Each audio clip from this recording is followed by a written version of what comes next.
La vida, ¿no? ¿Qué cosa es la vida? Primero quisiera empezar diciendo que la vida es una definición arbitraria.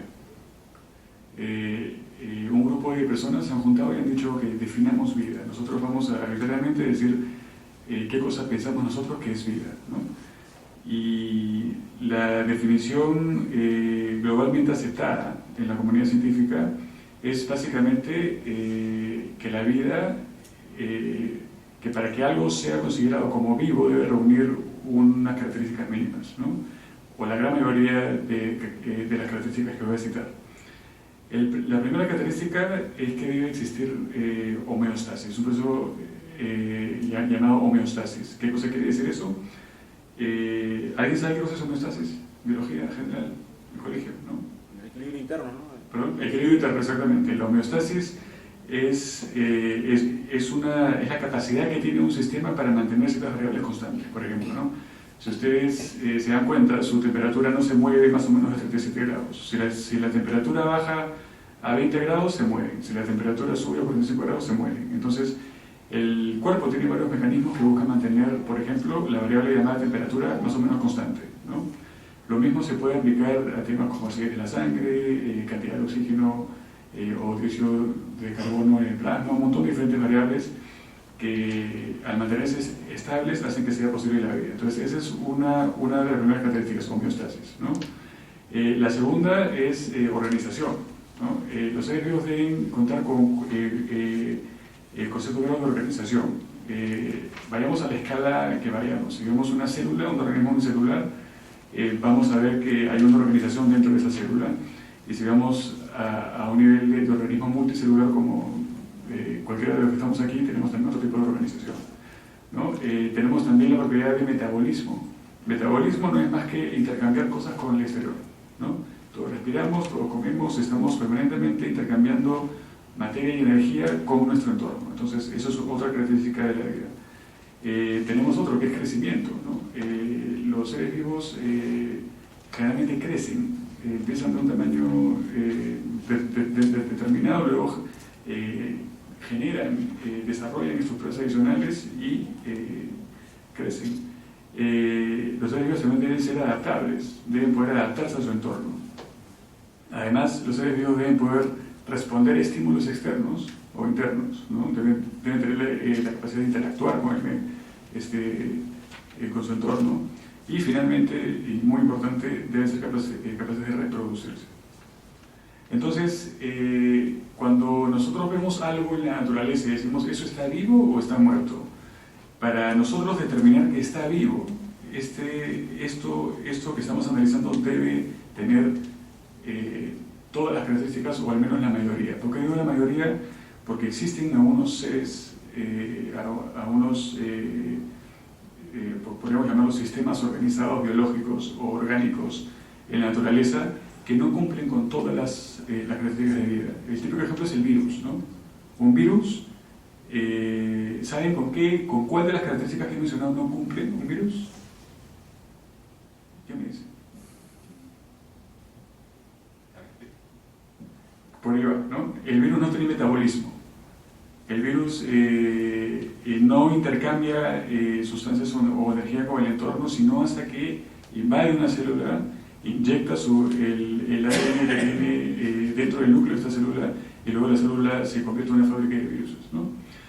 Entonces, pero sin embargo, podemos decir que un virus es un ser muerto, tiene la misma categoría que una piedra, que una roca, que un vaso de agua. No es cierto. Entonces, por eso mencioné antes que la definición de vida es arbitraria. Son un grupo de personas que se han puesto de acuerdo y han dicho, ¿sabes qué cosa? Nosotros vamos a decir que esto es vida, ¿no? Que esta definición está supeditada a variar, efectivamente sí, ¿no? Aparte de lo que mencioné sobre las características que debe tener un ser vivo, hay un tema también de escala, ¿no? Por ejemplo, hay quienes consideran a un ecosistema como un ser vivo, por ejemplo. Si ustedes ven una selva, por ejemplo, desde arriba, hay quienes hacen una analogía entre una selva y, digamos, un tejido, ¿no? Tienes los árboles podrían ser células, los ríos podrían ser qué sé yo, el equivalente a vasos sanguíneos. Hay intercambio de sustancias también entre los diferentes componentes del ecosistema llamado selva, por ejemplo, y un organismo, en fin, ¿no? Entonces espero que haya sido una introducción más o menos básica para arrancar con las discusiones. Quería regresar al tema de la vida, ¿no? ¿Qué es la vida? Se conocen bastantes pasos sobre el origen de la vida. Se sabe cómo se forman los átomos en las estrellas, se sabe cómo se forman las moléculas orgánicas que se forman inclusive en el espacio vacío. Hay aminoácidos flotando en el espacio vacío. Se sabe más o menos cómo se forma el ARN, la transición al ADN.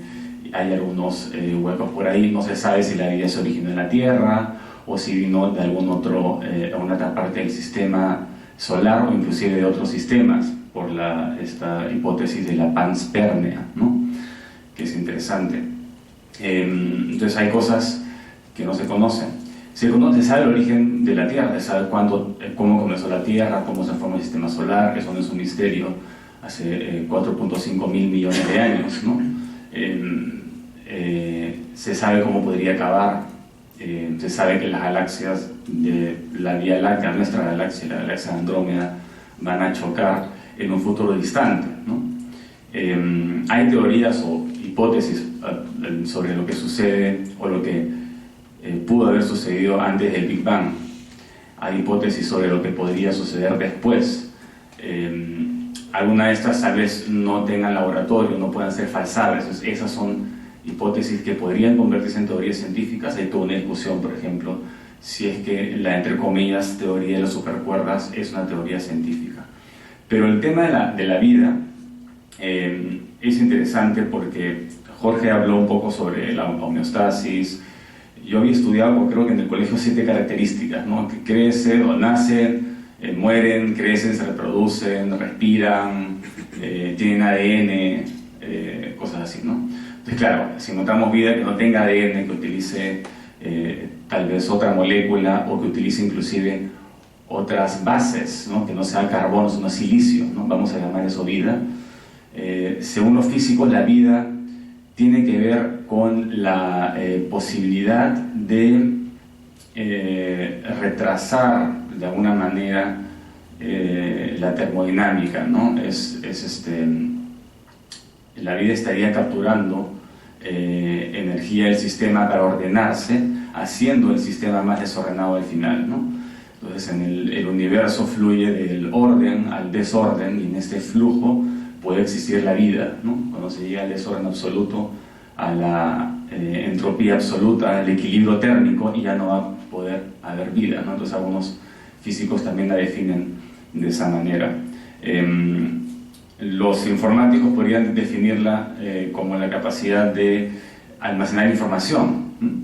Información se puede almacenar de manera binaria y la información suele contener cuestiones útiles para el mundo, ¿no? Por ejemplo, una teoría científica es información, una novela es información, tiene cierta coherencia, cumple ciertas reglas gramaticales, ¿no?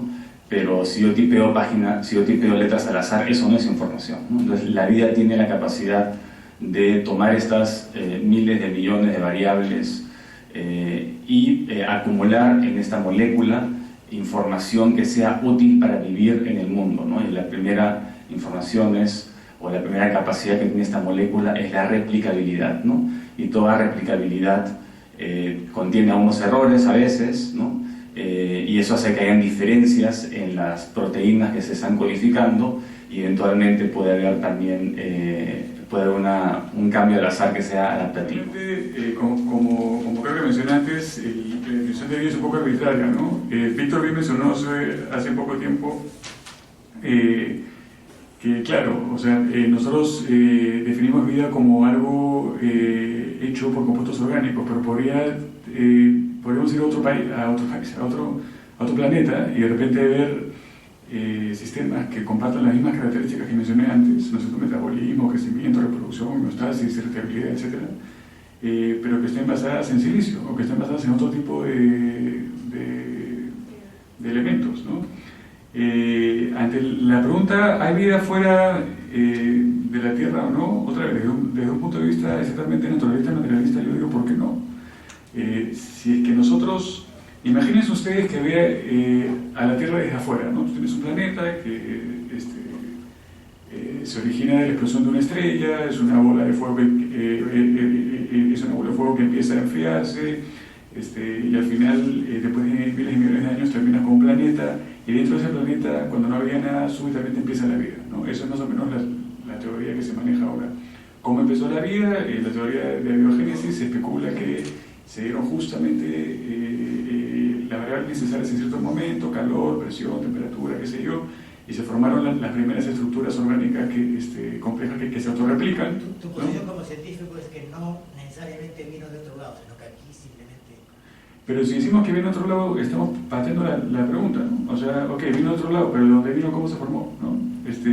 O sea, si la idea es cómo se origina la vida, la hipótesis de la biogénesis que se tiene ahora es un poco por azar, ¿no? Se juntan ciertos elementos. Sí, claro. Tú lo dejas ya en... Sí. Ahora, ¿puede haber vida en otros planetas? Yo no veo por qué no. Es más, hay aparentemente algunas razones para pensar que Marte tuvo vida, ¿no? Y esa es la vida como nosotros la definimos, ¿no? O sea, la definición arbitraria que mencioné requiere de agua, de compuestos orgánicos. Entonces, si ves un planeta que tuvo agua y tuvo, se supone, atmósfera y tienes moléculas orgánicas ahí, o sea, ¿por qué no especular que en algún momento también pudo haber vida ahí, ¿no? Entonces, sí, es cuestión simplemente de encontrar un lugar que tenga las características parecidas para que se genere el fenómeno que nosotros conocemos como vida, ¿no? Esa sería la respuesta corta que haría. Bueno, entonces realmente es una pregunta verdaderamente difícil y lo voy a tomar claro. ¿De dónde viene la vida? No en un sentido espacial, no si se formó en la Tierra o en otro lugar.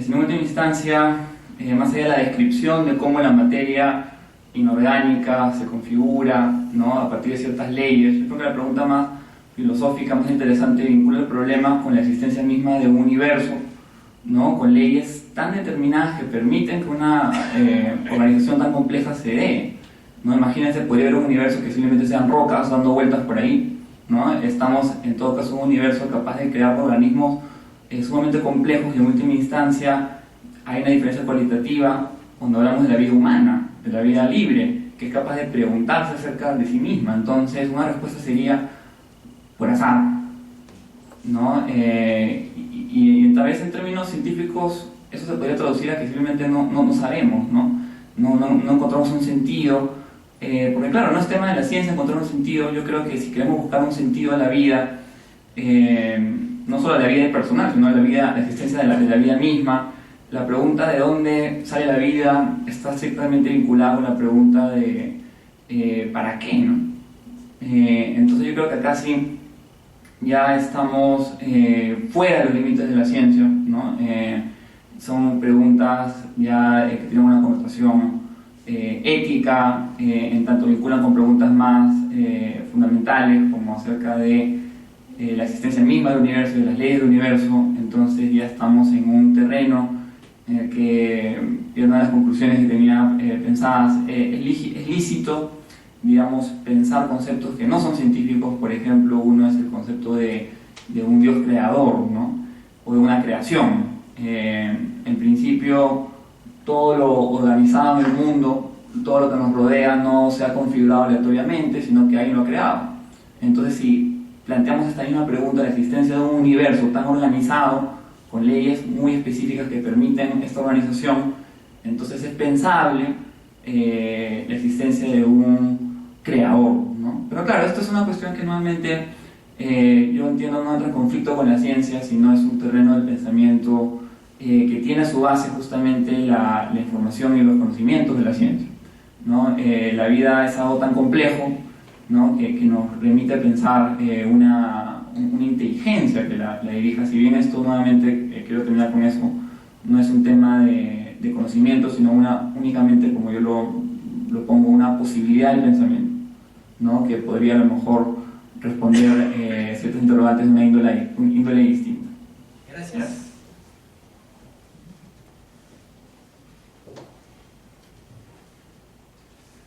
Sí, es interesante cómo el origen de la vida puede ser hasta cierto punto un misterio, el origen del universo también, que hubo antes del Big Bang, se puede hablar de un antes, si no había tiempo, si el tiempo parte con el Big Bang. Tal vez no estamos haciendo las preguntas adecuadas. ¿Es este universo perfectamente calibrado para la vida evidencia de un creador, ¿no? De alguien que lo haya fabricado? Puede haber sido fabricado en un laboratorio, imagínense. Este universo puede haber sido fabricado por científicos en un laboratorio en otra dimensión también. Esa es una posibilidad. Pero eso plantea, creo que, más preguntas que las resuelve, ¿no? La ciencia es la búsqueda por la simplicidad, ¿no? El Big Bang es el momento más simple de la historia del cosmos, donde toda la energía está perfectamente organizada, perfectamente compactada, con unas leyes que describes en una sola página, ¿no? Y de ahí la evolución de la materia, bueno, la evolución de la energía en materia y la materia en materia consciente, se requiere de muchas áreas de la ciencia para entender esta evolución, ¿no? Sí, o sea, obviamente la idea de Dios es hasta cierto punto infalsable, pero uno podría cuestionar la utilidad, ¿no? ¿Cuál es la utilidad de creer, digamos, en un Dios si en sí mismo tampoco se puede explicar, ¿no? Estás creando otra instancia que creó un universo que en sí mismo tampoco es inexplicable, ¿no? Uno también podría decir, bueno, el universo siempre existió, ¿no? Y también es inexplicable, pero por lo menos tenemos una cosa inexplicable, no dos. Obviamente no hay respuestas para todo esto y digamos, uno tiene que echar mano a la filosofía, ¿no? Pero eso no descarta que en algún momento la ciencia también puede explicar algunas cosas que hasta el momento no puede entender. Pónganse a pensar en la cantidad de cosas que antes eran consideradas sobrenatural, como los terremotos, como los eclipses, las enfermedades, ¿no? Que ahora tienen una explicación mecanicista. Es el virus tiene la intención en realidad de hacernos la vida miserable, tienen los terremotos la intención de hacer algo. ¿Quiénes generan intención en ese universo? ¿Hay una intención última, un sentido último de la vida? ¿O somos nosotros más bien, con nuestro cerebro potente, los que le damos sentido a una realidad que en sí misma no tiene ningún sentido, ¿no? Por ahí que vivimos en un universo que no tiene sentido. Obviamente son preguntas que cada quien tendrá que lidiar con ellas, son complicadas, pero quería abordar rápidamente me encanta la filosofía, pero quería un poco dar mi postura sobre el origen de la vida. Yo creo que la teoría de la panspermia es bastante probable, y si no ha ocurrido en la Tierra, ha ocurrido en alguna parte del universo. Siempre caen meteoritos que golpean a unos muy fuerte la corteza de los planetas y de las lunas y lanzan la corteza al espacio, y esta corteza flota alrededor y demora a veces miles de millones de años, pero eventualmente llega o podría llegar a otra luna o a otro planeta que sea capaz de albergar vida. Y ahora se sabe que hay microorganismos como los tardigrados, los ositos de agua, que pueden resistir a temperaturas de cero absoluto en el espacio vacío. Imagínense, ¿no? Pueden resistir la radiación del espacio, no hay lugar más inhóspito que el espacio exterior, y estos ositos de agua aguantan, ¿no? Entonces, claro, ¿por qué desarrollarían, yo le pregunto al biólogo, por qué desarrollarían esta condición de adaptabilidad extrema a un ambiente que no existe en la Tierra, ¿no? No vaya a ser, o pueden estos ositos de agua haber evolucionado en el espacio, haber evolucionado en un cometa, ¿no? ¿Por qué han desarrollado esta adaptación tan radical que no les es útil dentro de la Tierra? Entonces yo creo que la teoría de la panspermia es útil, o la hipótesis, digamos, ¿no? Tiene que haber ocurrido en alguna parte, de acuerdo a lo que conocemos de las leyes de la naturaleza, y puede ser que Marte haya sido, que la vida ha evolucionado primero en Marte, porque Marte fue habitable antes que la Tierra, tenía atmósfera, tenía el agua, ríos, y tiene bastante materia orgánica también, ¿no? Y actualmente, inclusive, ya la NASA confirmó que en Marte fluye agua de manera estacionaria, fluye agua y se evapora, ¿no? Todavía fluye agua en Marte, ¿no? No está completamente seco, ¿no? Y en el pasado estaba mucho, ¿no? Era mucho más habitable.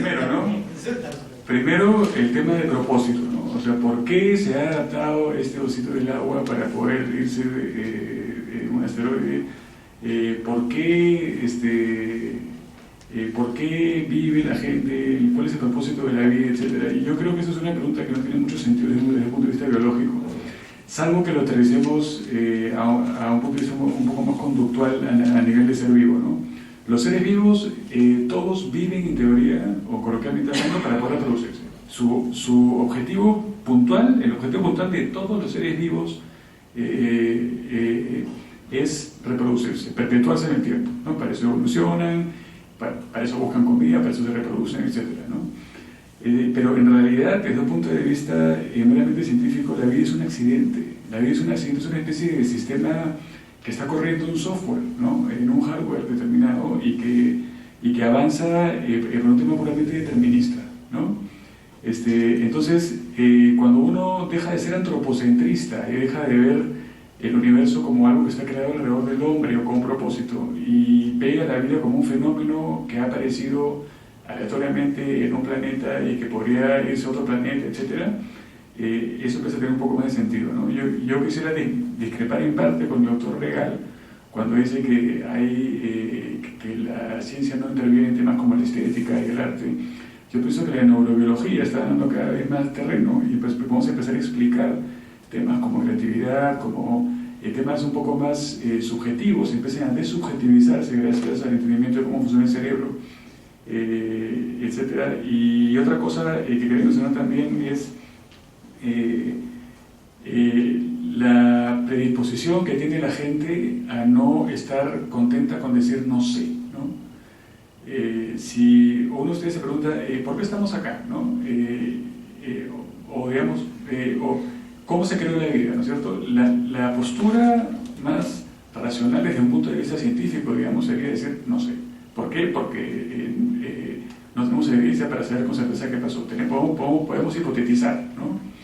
Ahora, lo tentador es saltar de no sé al sé, ¿no? Por ejemplo, decir, bueno, no sé, pero alguien lo diseñó, alguien lo creó, alguien lo trajo, ¿no? Entonces, irónicamente, lo que uno termina haciendo es decir, no sé, por lo tanto sé, ¿no?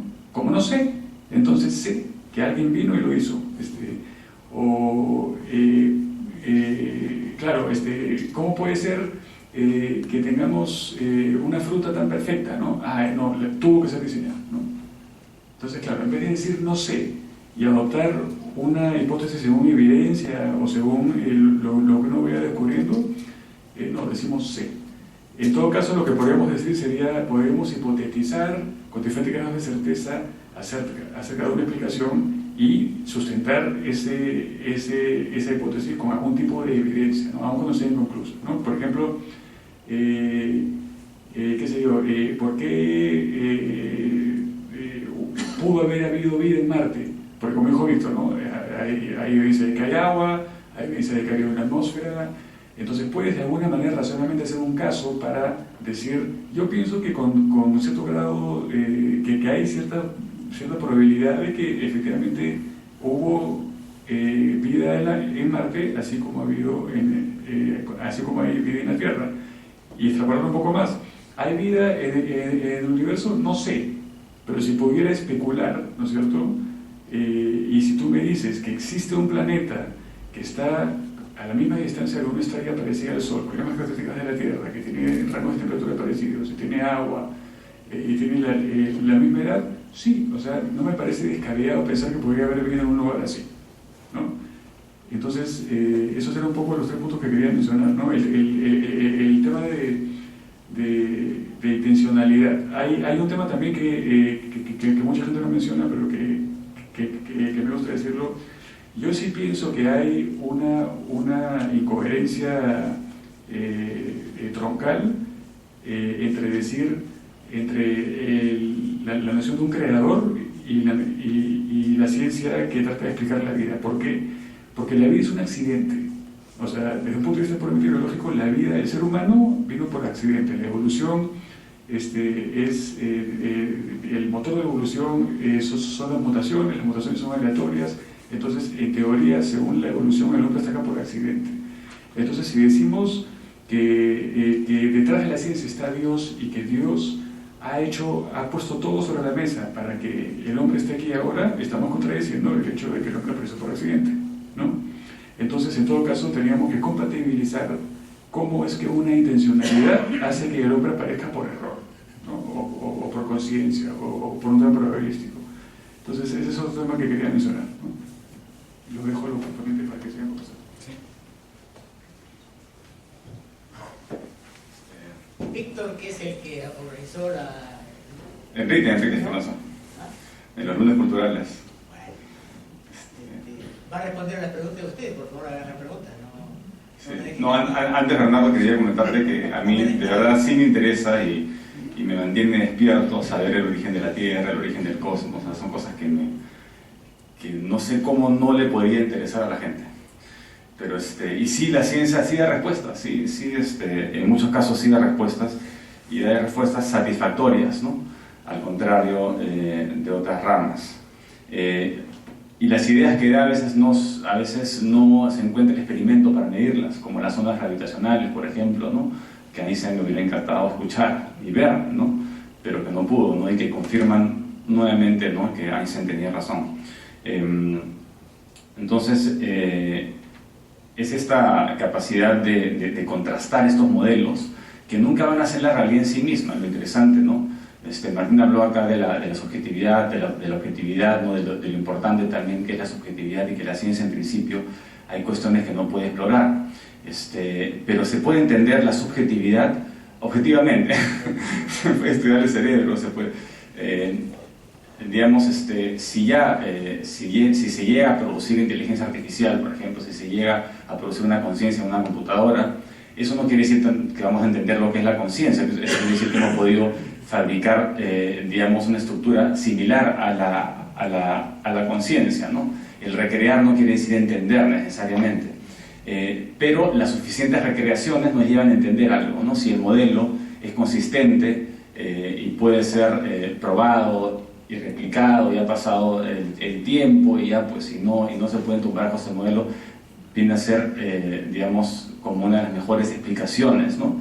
Que hay hasta la fecha de tal o cual fenómeno, hasta que alguien pueda probar lo contrario, porque existe un proceso para probar, ¿no? Entonces, ese es lo interesante, que no hay otro método allá afuera que pueda medir el error y que aspire a reducirlo de manera tan sistemática, ¿no? Por lo menos como sucede en la ciencia. ¿Tenían una pregunta? ¿No? ¿Cuál era la pregunta? Era la de... ¿Estamos de acuerdo? Bueno, el tema de las leyes, ¿no? Sí, sí, ayer estuvimos discutiendo con un grupo de amigos si existe la posibilidad que solo exista vida en la Tierra, en todo el universo, ¿no? Si es como las condiciones para que exista vida aquí en la Tierra son demasiado complejas, tiene que haberse dado la distancia de la Tierra al Sol, determinada longitud, no sé si es factible que solo exista vida aquí en el universo y en ningún otro lado. Sería una posibilidad, ¿no? Que solamente exista vida en la Tierra y que solamente, digamos que este experimento es un experimento único, ¿no? Pero hay tantas estrellas allá afuera, tantos planetas, ya se han detectado más de 1000 planetas, muchos de ellos con posibilidades. Muchos de esos planetas están en la zona de recitos de oro, ni muy cerca ni muy lejos de la estrella. Muchos de esos planetas tienen, digamos, elementos complejos de la tabla periódica, posiblemente moléculas orgánicas. Se sabe qué elementos tiene por la radiación que se recibe de esos planetas. Uno puede descomponer la radiación y saber qué elementos tiene ese planeta.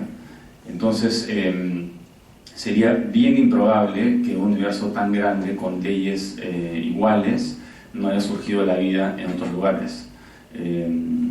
Esa es una cuestión. Y la segunda cuestión es si es que puede haber comunicación con ellos, o si es que nos han visitado en el pasado, si nos están visitando. Y esa es una pregunta importante que requiere de evidencia extraordinaria, ¿no? Sí. ¿Un cristiano puede ser científico? ¿Por qué no? No veo ninguna... Mira... Si la ciencia te dice que no hay posibilidad de que haya un creador, etc. Es que no se puede descartar. O sea, la ciencia no es un mecanismo que sirva para descartar la existencia de Dios. Es un mecanismo que sirve para probar la existencia de las cosas naturales. Y si tu postura es naturalista, entonces vas a negar lo sobrenatural. Pero tú puedes ser un científico no naturalista y decir, ya, perfecto, esto es lo que puedo probar en el laboratorio y voy a ceñirme a plantear hipótesis que pueda yo probar en el laboratorio. Y yo puedo, salgo del laboratorio y en mi vida personal puedo tener una fe, pero eso no lo voy a poder, digamos, comprobar, o no voy a poder comprobar la existencia de lo que creo mediante la ciencia. Pero sí se puede estudiar el fenómeno de la fe mediante la ciencia. Uno podría preguntarse, por ejemplo, si es que el rezar por alguien es útil, ¿no?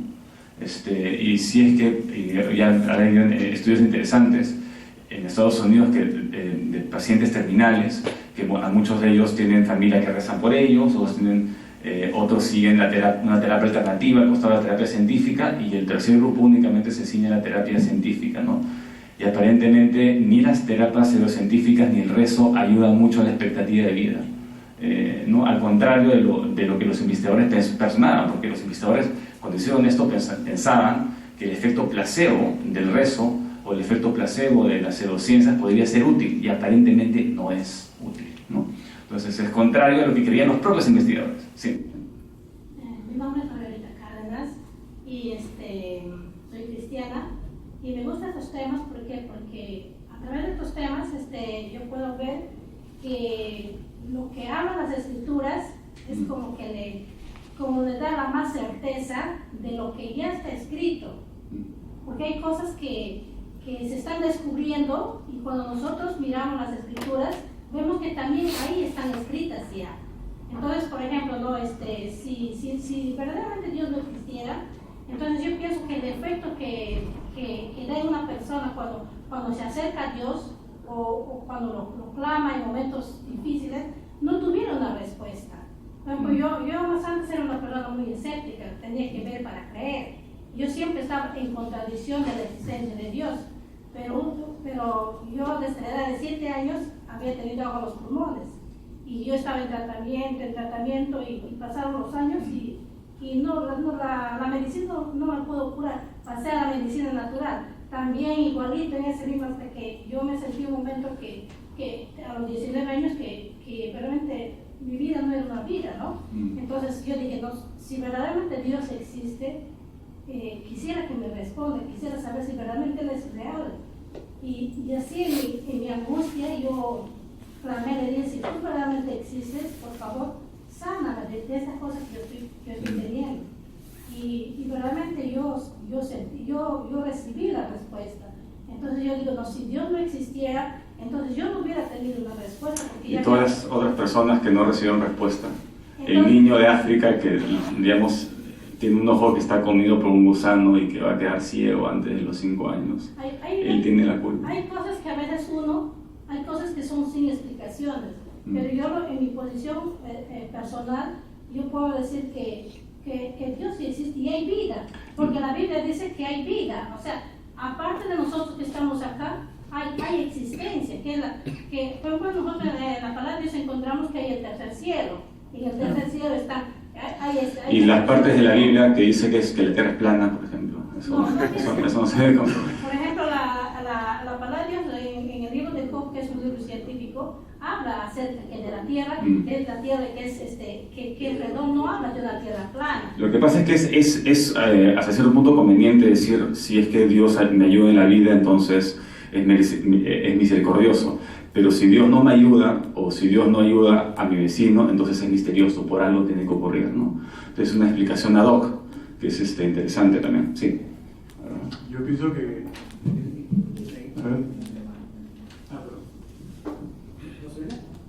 No, pero como son grabando, yo creo que algo que es importante mencionar es que las experiencias religiosas son verdaderas, ¿no? La experiencia religiosa es verdadera. Eso está clarísimo. Cuando una persona siente algo o ha tenido una epifanía o una revelación, qué sé yo, esa experiencia yo creo que nadie le puede decir a una persona que es falsa. Eso es lo que una persona ha experimentado, ¿no? Y cada persona le da el sentido que puede o que quiere a esa experiencia que ha tenido. Yo pienso que no, nadie puede decirle a otra persona que tú la experiencia que has tenido no la has tenido, no. Eso yo pienso que uno no puede hacer. Ahora, la ciencia, lo que trata de hacer es explicar las cosas con sus herramientas. O sea, en términos de... para hacer una analogía, ¿no? Imaginémonos que el método científico es una máquina, ¿no? El método científico es una máquina y nosotros a esa máquina metemos información y lo que sale de esa máquina es ciencia, básicamente. La ciencia es el producto de utilizar el método científico, y el método científico y la gente que usa el método científico se llama científico, una persona que hace ciencia. Entonces, y eso tiene limitaciones, por supuesto, es un enfoque para entender la realidad. Y como decía Víctor, irónicamente, claro, uno puede entender también las experiencias religiosas de la subjetividad utilizando esta máquina, ¿no? O sea, puedes de alguna manera hipotetizar, entendiendo el funcionamiento del cerebro, por qué la gente experimenta estas cosas. Hay personas que pueden precipitar estas experiencias con psicodélicos, por ejemplo, ¿no? Está bastante probado. Es más, leí un artículo bien interesante hace poco que decía que lo que se conoce como maná, el maná de la Biblia, que eran frutos redondos, dorados, que crecían en los árboles, podrían ser hongos que tienen psilocibina. Entonces, cosas que escriben las personas como el arbusto que arde en llamas o el mar que se abre en dos, o sea, podrían ser también, podrían estar relacionados a esto. Pero yo sí pienso, sin embargo, que cuando uno trata de explicar el mundo utilizando esta maquinita llamada método científico y con lo que produce con la ciencia, ¿no es cierto? Si bien una persona puede, o sea, yo creo que no tiene por qué haber contradicción necesaria entre el uso de la máquina, ¿no es cierto?, y tener creencias que están fuera de la ciencia, ¿no? Por ejemplo, yo creo en Dios, por ejemplo, pero yo también puedo usar la máquina y tratar de entender algunas partes del mundo según lo que me dice la máquina. Lo que sí me parece un poco complicado es que dependiendo de lo que haga el científico, si bien puede ejercitar los dos campos, es muy probable que en algún momento tenga que escoger, porque va en determinados momentos tener conclusiones que chocan, ¿no? Cuando se trata del origen de la vida en particular, si uno busca entenderla utilizando la máquina llamada método científico y la ciencia, que es el resultado, a veces las conclusiones que uno saca chocan con las ideas que obtienes por otros lugares, ¿no? Entonces, pero ese es otro tema. Pero yo me imagino que si hay manera de compatibilizar los dos. Hay religiones como el budismo, por ejemplo, que creo que de repente entonces, maestro, que yo creo que el budismo plantea que cuando haya contradicción entre el dogma de ellos y ciencia, debe primar la ciencia, ¿no? Me parece que son bastante naturalistas. Es naturalista, ¿no? Entonces, la espiritualidad, la manera de entender el mundo no necesariamente tiene que chocar con ciencia. Me parece que sí se podría y se debería afirmar que la religión y la ciencia no entran en conflicto. Bien planteadas no tienen por qué entrar en conflicto. Me parece que aquí Kant expresa lo que Galileo quizás lo hace en un sentido mucho más claro, ¿no? La pregunta científica y la pregunta religiosa son preguntas totalmente distintas, por lo tanto sus respuestas no entran en conflicto. Dice Galileo, la Biblia no es un libro de ciencia. La Biblia no describe el mundo, el funcionamiento del mundo, ¿no? La Biblia no describe los cielos, ¿no? La Biblia te dice más bien cómo ir al cielo, es decir, cómo uno debe comportarse. Entonces la pregunta de la religión, en última instancia, es una pregunta ética. La religión no te dice nada del mundo, de la misma forma que la ciencia no te dice nada acerca de cómo comportarte. La ciencia solo te da datos. Entonces, en ese sentido, cuando Kant plantea que hay un espacio para pensar a Dios, si quisiera hacer esta precisión porque sería muy grave que tengamos este malentendido, ¿no? Kant no está diciendo que no sé, entonces por lo tanto agrega otro conocimiento, sería una contradicción, sino Kant está diciendo realmente no sé si existen, realmente no sé si no existen. Entonces el tema de Dios no es un tema de saber si existe o no es lo importante, no es algo que se pueda conocer, no es algo que se pueda tener ese tipo de certeza científica, y sin embargo acá se reconcilia Kant con el sentido común, también de cualquier científico, ¿no? Es un tema de creencia, es un tema distinto. Entonces, no hay ningún descubrimiento que pueda generar la ciencia que vaya a decirnos que no existe Dios. Es para un negativo, ¿no? Un negativo. Claro, pero no cualquier negativo, ¿no? El concepto de Dios es un concepto que, como un ser necesario, como una causa primera, ¿no? Como un origen, es un concepto que no es arbitrario, ¿no? Es un concepto que responde a preguntas que son necesarias. Nuevamente, buscar la causa de las cosas, ¿no? Entonces, Big Bang, siempre se puede preguntar qué había antes. Entonces, claro, llega un punto en que esto ya no es un tema de conocimiento.